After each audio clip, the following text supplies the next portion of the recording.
Hello, third grade. So we're going to continue our chapter 4 social studies, which was communities and how they change over time. And we're going to continue with lesson 4 with how can people and events change communities. And in this lesson, you're going to be learning about different ways people and events can change a community over time. You're going to be using the information to understand how they changed it and what they did to make their community better and how they affected their community. And then you're going to be writing a letter at the end of it to one of the people you read about in this lesson to explain how they changed your community or our country as a community together. And we can see here the images that they're showing you are cell phones and how they looked in the beginning versus now. These ones are probably the ones that you're more used to, and this is how we're used to seeing them now, but these are how they used to look back in the day.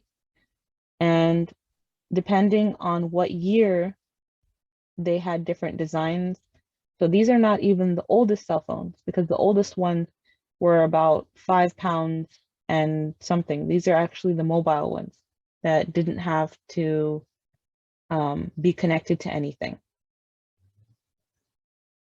And you can look at the photos and see what the differences are between them and why do you think that they look different from before to now. And if you think that phones now have anything in common with the phones before.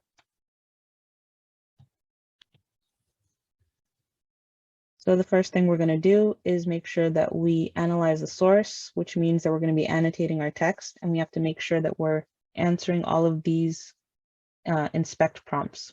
So first we're going to read the title and the primary source. Then you're going to be thinking about what this text could be about. So you're going to be guessing what you think the text is going to be talking about or trying to tell you. You can write your guess down here underneath where it says my notes. Make sure that you circle words that you don't know, and you can underline clues that will help you answer these questions. So one of the questions is, who is Martin Cooper? How did he change the way people live and do business? Why were New Yorkers surprised to see what Martin Cooper was doing? So these are 3 questions that you should be trying to answer, and you should be trying to underline based on the reading. Then, after we're done with that part, you're going to be answering these questions. So you're going to be interpreting the graph right here. This is a graph. It's going to be giving you information. This is a zoomed in version of it, talking about cell phone usage over time. And you can see that the number was very low in the beginning, and then it starts going to the millions, then the hundreds of millions. And the latest year was 2016 when this information was collected. So it might be more now. You're going to be underlining the dates and events in the text above. All right. Write the dates in the correct places on the graph. So you're going to be using the information here to write the dates inside your textbook or your workbook, and you're going to be following along with it while we read through it. And then think of some reasons why cell phones changed so much between 1986 and 1996. And then what problems do you think cell phones have solved? Or what problems do you think they've created? Some people think cell phones are more dangerous than beneficial. Some people think that they are more helpful than harmful. So you can write down all of your information over here in the notes and make sure that you annotate your answers. And then we can get started. Making communication mobile. Primary source, in their words, Martin Cooper. As I walked down the street while talking on the phone, New Yorkers gaped at the sight of someone actually moving around while making a phone call. Martin Cooper in 2011. So you can see here, he has a cell phone in his hand, but it looks nothing like the phones that we're used to seeing now. And it says here for the caption of the photo, Martin Cooper, inventor of the first truly mobile phone. To make a telephone call in the mid-20th century, you had to go where the phone was, in your home, in the school, office, or in a phone booth. Phones were connected to the phone system by a telephone wire. If you moved to another city, you needed to get a new phone number. Martin Cooper changed this forever. He and a team of engineers designed the first mobile phone a person could carry anywhere. Cooper made the first cell phone call in 1973. However, it took 10 years before people could actually buy a cell phone. The early mobile phones were big and heavy, but technology has improved them. Today, smartphones fit into a pocket. It can do many things. It is a camera, calendar, calculator, and notepad. You can text, email, play games, or surf the web on your phone. The graph below shows the number of people who own cell phones over a period of 30 years. So make sure that you answer and you annotate based on these questions. So you've already answered the question, who is Martin Cooper? You can already answer, how did he change the way people live and do business? Because you already know what he did. And you can talk about how his invention, creating a really mobile phone, which means that it can move, could help businesses. And why do you think New Yorkers were surprised to see what he was doing with his mobile phone? And it says here on the bottom, or at least in the primary source, that they were surprised when they saw him walking around and making a phone call. He didn't have to stay in one place. And then you're going to be drawing a straight line on the graph. So make sure you annotate your graph using a pencil, where you're going to be making a dot from 1986 to the dot at 2016. And what do you think about the line between 1986 and 2018? So here's 1986, here's 2018 or 2016, and you're going to be comparing what is the difference between these 2 points. Are they the same amount or are they different amounts? Why do you think they're different amounts? Make sure that you underline the dates and you write the dates in the correct place on the graph. So there was 1973 was one of the dates. And you can see if there are any other dates mentioned inside there. And then once you're done with that, we'll go to the next page.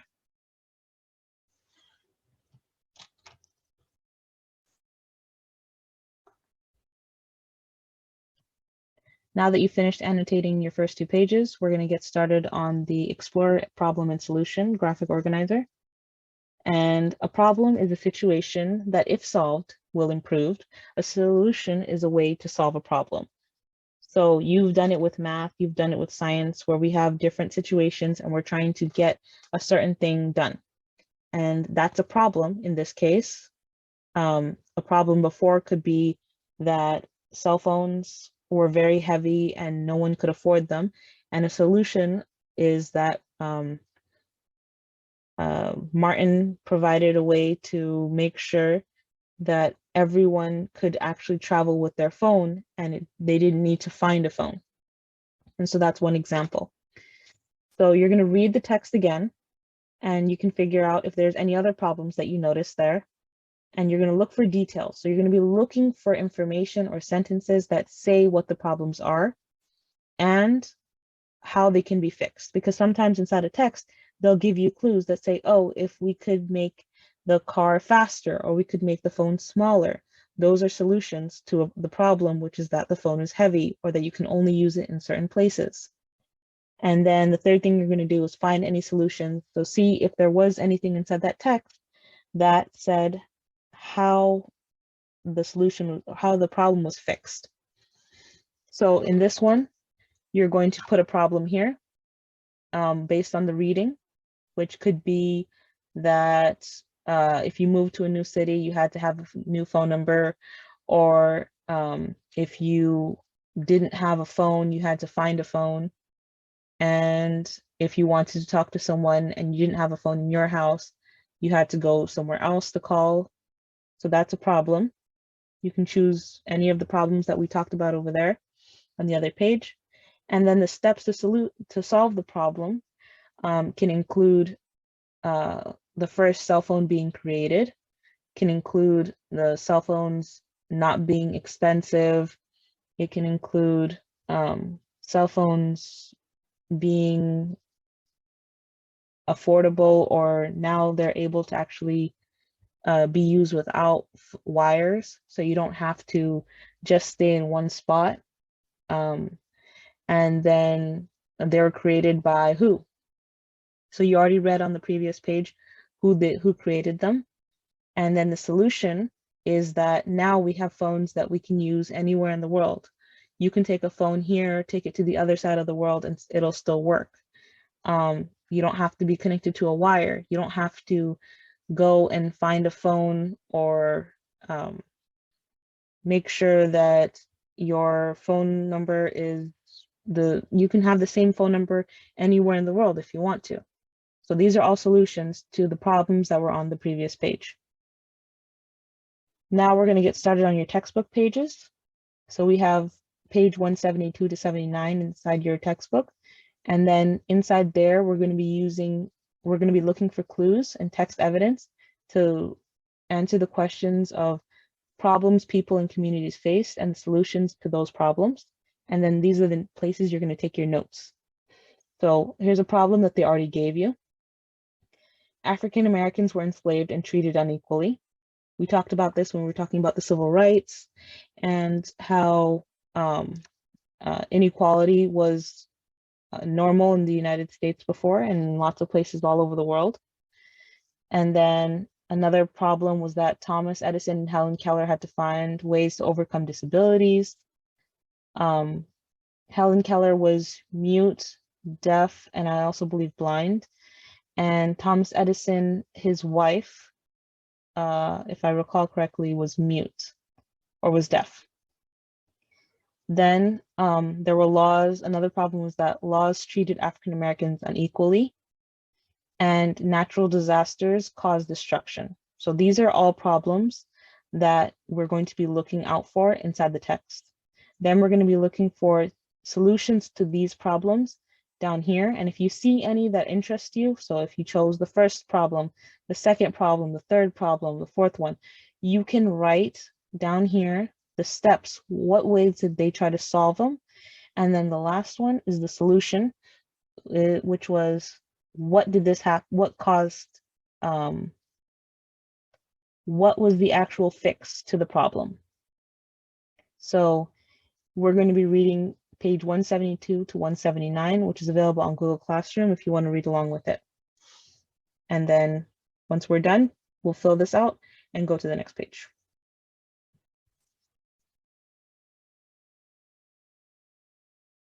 This is Benjamin Banneker. This is Benjamin Banneker, and we're on page 172 in your textbook, where we're talking about how people and events can change communities. Benjamin Banneker was an American scientist. He also worked to end slavery and bring equality for all African Americans. So here's an illustration of him. We just read the caption on the bottom. And now we're going to read about what he did and how he helped. People can change communities. Benjamin Banneker changed our nation's capital and how early leaders of our nation viewed the African American community. Banneker grew up seeing slavery and racial inequality all around him. Many people at the time did not think African Americans were equal with other people, but Banneker proved them wrong. He was an inventor, an astronomer, an author, a mathematician. At 15, he created an irrigation system for his family farm. Irrigation is a water pathway or a way to water your plants. So at 15 years old, he created an irrigation system for his family farm. He later made the first clock in America. He went on to write an almanac with data about astronomy and comments about society. In 1791, Banneker sent his almanac and a letter to the Secretary of State, Thomas Jefferson, to show African Americans were equal to others. During this time, Thomas Jefferson might not have been president yet, because he eventually does become president. He told Jefferson that African Americans were not being treated equally and encouraged him to help end slavery. Jefferson later asked that Banneker be used to help plan the new capital, Washington, D.C. When the lead planner quit and took the city's plans, Benjamin Banneker saved the project by redoing all the lost plans from his memory. So this is before computers, this is before taking pictures, this is before all of that. And he was able to finish the plans and fix the situation because he could remember all of it. Let's go to the next page. So the first page was about Benjamin Banneker and how he helped design our nation's capital, Washington, D.C., and how he helped create the United States, or helped develop the United States. Now we're going to be talking about Thomas Edison and other important people. Thomas Edison was born in 1847. He was partially deaf, so it wasn't his wife, it was him, which made school difficult for him. Edison's mother taught him at home. While he was still in his teens, he learned to operate a telegraph machine. He began inventing devices to help him overcome his hearing difficulties. Eventually, he became a full-time inventor. He invented the phonograph that plays records, the light bulb, and more. His inventions transformed communities worldwide. So, I don't know if you know what a phonograph looks like, but if you've ever seen a record player, he helped create one of the first ones. He also helped create the light bulb. He was not the official first person to create it, but he helped develop it. And just think what life would be like if we didn't have light bulbs and if we didn't have ways that we could play sound. If you've ever seen a cassette tape, if you've ever seen how your phone can play sound, or if you've ever seen a CD or a CD player, all of those ways to play noises or to play sounds or music even come from his invention, the record player or the phonograph. In 1882, when Helen Keller was almost 2 years old, she was very sick. So on the bottom left, you can see Helen Keller sitting in a chair. The illness left her blind and deaf.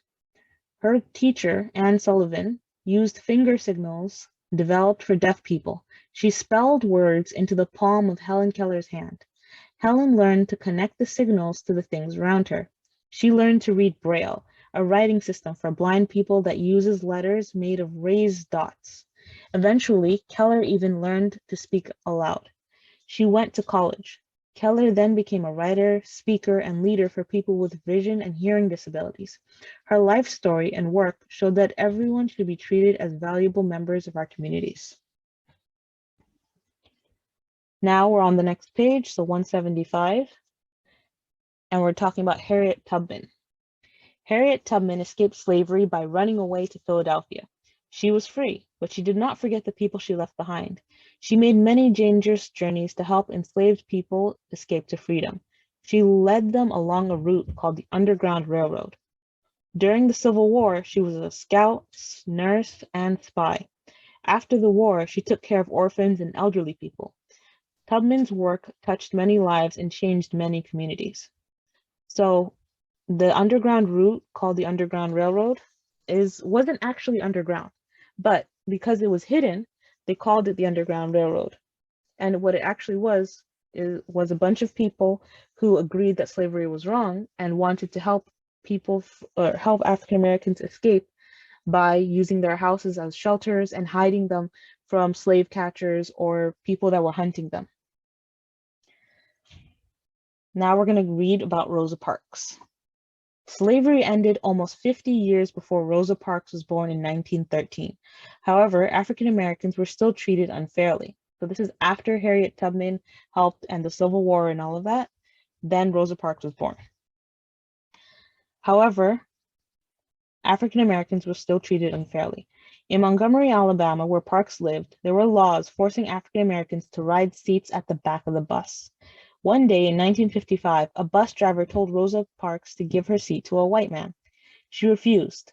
Her arrest and trial led to the very special kind of protest called a boycott. African Americans all over Montgomery, Alabama stopped riding the bus. The boycott lasted until the Supreme Court of the United States told the community that its law was illegal. Rosa Parks changed her community and nation. So something that you should know about Rosa Parks is that she's not the first person to boycott giving up her seat because of the unfair laws at the time. It was an organization that all protested against different laws that were seen as not fair. And the way that they did it was that they challenged the laws. They made people realize that the law didn't make sense by going against them. And so that's what eventually led to the boycott, as well as her working with that organization. Let's continue to the next page. Before we continue to the next page, don't forget to write down some answers from the text that we just read about steps to solve the problem. So we read about Thomas Edison and Helen Keller and their disabilities.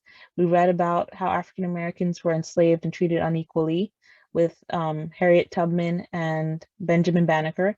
We also talked about Rosa Parks and the laws that were created that treated African Americans unequally. And now the last thing that we're about to read is talking about natural disasters that cause destruction. So if you chose one of these topics, then we've already gone through the problems that they faced and what types of steps they took to fix the issues. So Thomas Edison, it talked about how him and Helen Keller worked to make sure that other people had the choice or had the help if they had disabilities. For Benjamin Banneker, we read about how he started advocating or asking for the government to realize that African Americans were people too. And then Harriet Tubman, she saw that there was a problem that people needed to escape slavery in the South, and so she did something about it. So what steps did she do?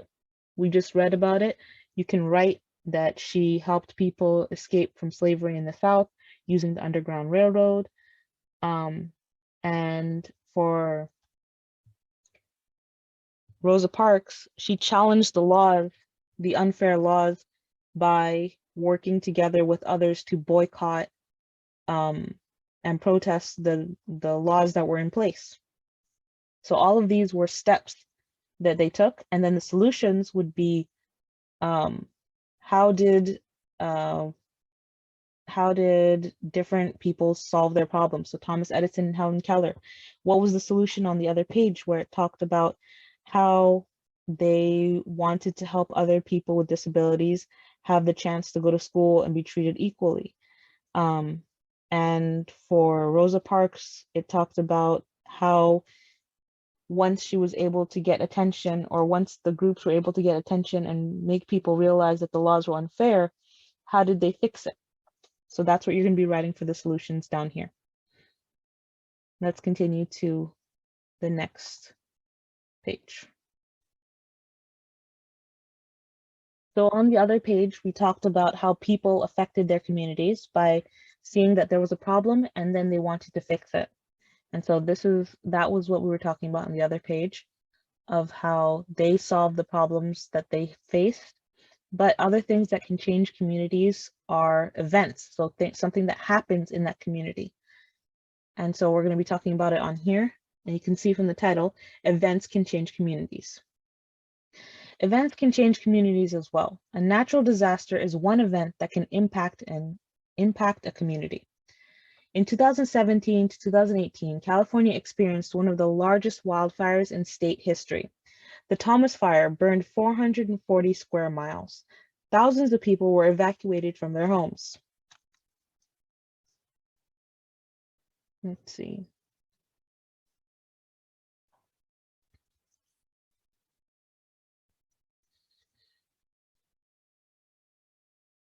Entire neighborhoods were destroyed. The fires were followed by heavy rains and mudslides. Major roads were blocked, which made emergency response difficult. Homes and people were buried under rivers of mud. Other parts of the country faced hurricanes or tornadoes each year. There were more hurricanes and tornadoes than usual in 2017. That year, Hurricane Harvey, Irma, and Marla ripped through the South Atlantic and Gulf states. Several Caribbean islands, Florida, Louisiana, and parts of Texas suffered damage. Disasters change the appearance of communities. They destroy buildings and landscapes. Researchers are helping communities change in ways that make them safer during natural disasters. In areas with flooding, community money builds and repairs levees. Levees are high banks that hold back floodwaters. Levees protect communities from flooding, but they change the appearance of the landscape. So you can see the image on the bottom and how much water is on the road to the point where it's past the tires and it's flooding the car entirely. And the caption says, flooding has impacted the people in this community. Now we're going to read about NASA. Did you know NASA's Earth Science Disasters Program uses satellites during disasters? Information from satellite images helps communities prepare, respond, and recover from disasters. Satellite images help track lava flows and hotspots in volcanoes. NASA also uses these images to measure rainfall and map flooding and mudslide. Drones and robots and other technologies are used during disasters. Both can go places where people cannot. Drones fly overhead and take pictures. They can locate people injured or lost in a disaster. They can help rescuers find paths and drop supplies if needed. They can also help response teams see damages and make decisions for rebuilding. Robots are used for disaster search and rescue. They can go into areas that are unsafe for people. They can carry cameras and sensors that send information to rescue teams. The passage of a law is another event that can impact a community. In the past, for example, disabled Americans have been treated unfairly. The Americans with Disabilities Act of 1990 was passed to protect civil rights of people with disabilities. Thanks to this law, people with mental or physical issues cannot be fired from jobs simply because of their disabilities. So if you remember on the other page, we were talking about how Thomas Edison and Helen Keller were helping their community by making sure that they were allowing people with disabilities to be treated fairly and to have opportunities. This is the solution that they were looking for, which is that they now have laws in place that protect people from being fired or not having the chance to do something because of their disabilities, which is part of them.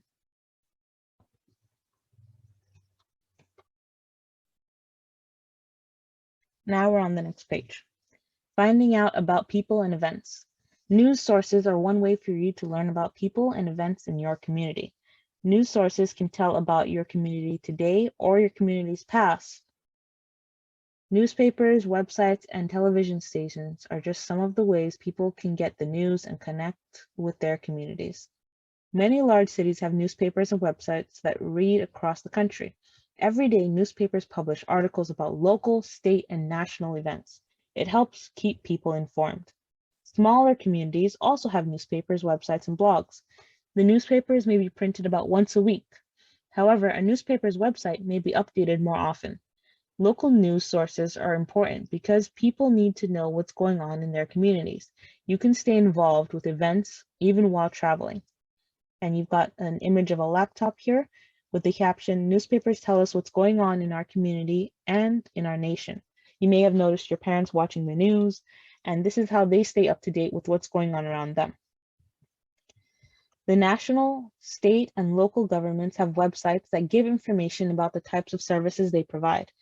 They also tell community members about events in which they give their ideas for improving the community. Blogs are another way you can learn about people and events in your community. Sometimes reporters for news organizations publish blogs on newspaper websites. Blogs may be updated daily or less often. A blog contains the reflections, opinions, and ideas of the writer. As a result, a blog may be biased. That means that it may present information which favors a particular point of view. Another way to find out about people and events in your community is through a historical society. A local historical society can tell how the community has changed and why. They can help connect people who are interested in the history of their communities. And you can see the image on the right where it has a caption of showing different newspaper stands. Newspaper vending machines line this street. So you can still see them around, but now people mainly have magazines inside there instead of newspapers, but you can still find them around. What do you think are some ways people and events change their communities? Now we're going to go back to our textbook or our practice book and answer the questions inside there. So now we're on page 164 and 165, and it's asking you to gather evidence and think about what you just read. So if you have the reading out in front of you, or if you have the text pages in front of you, you can use that as your resources. If you want to flip back to the other pages to answer this, you can do that too. But make sure that you are using information from the text, you're using neat handwriting, and you're going to be giving at least 5 sentences for an answer. 3 to 5 sentences for an answer. So let's find out what they're asking.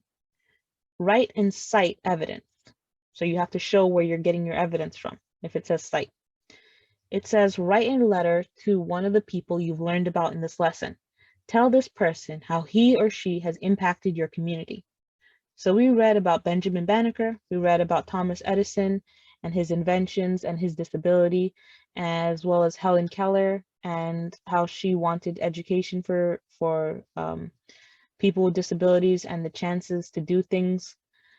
We read about Harriet Tubman and how she helped free people from slavery, as well as how she helped take care of people after slavery was over.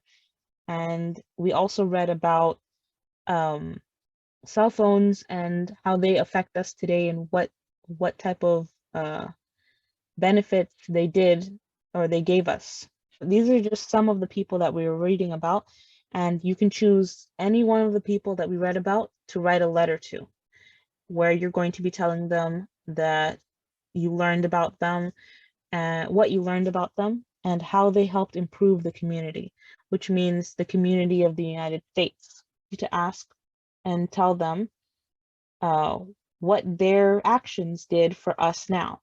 So if you chose Benjamin Banneker and how his actions helped people or helped African Americans now get different jobs, or if you wanted to talk about how Harriet Tubman helped free people and now no one in the United States is enslaved anymore.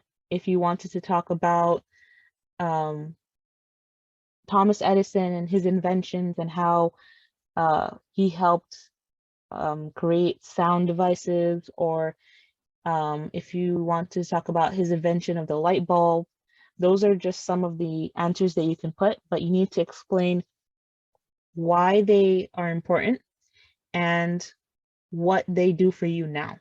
So you need to have at least 3 to 5 sentences, full, complete, with punctuation, explaining what they did and how it affects you. How does it connect to you? Why is it important to you? Why does Benjamin Banneker's actions help you now, or help the community now? Why does Rosa Parks' actions affect the community now? Why does the actions of Thomas Edison and Harriet Tubman affect us now?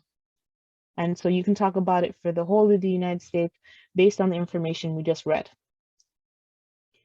Then we're going to be connecting to the essential question, which is, what people and events have changed your community? List 3 ideas.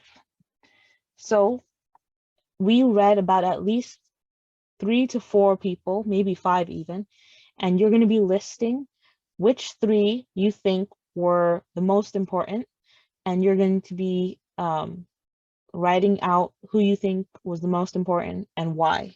So if you think that Benjamin Banneker did the most to help the community, you can write Benjamin Banneker because he helped he helped people understand that African Americans were people too.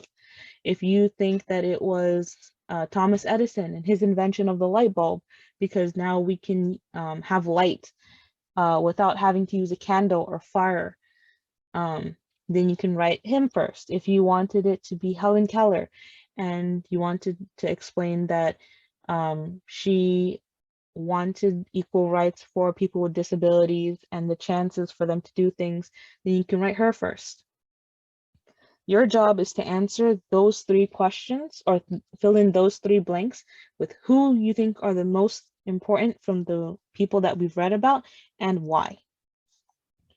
And I wanted to remind you that you guys have a project at the end of next lesson. So after lesson 5, you have a project talking about your community timeline and how it's changed over time.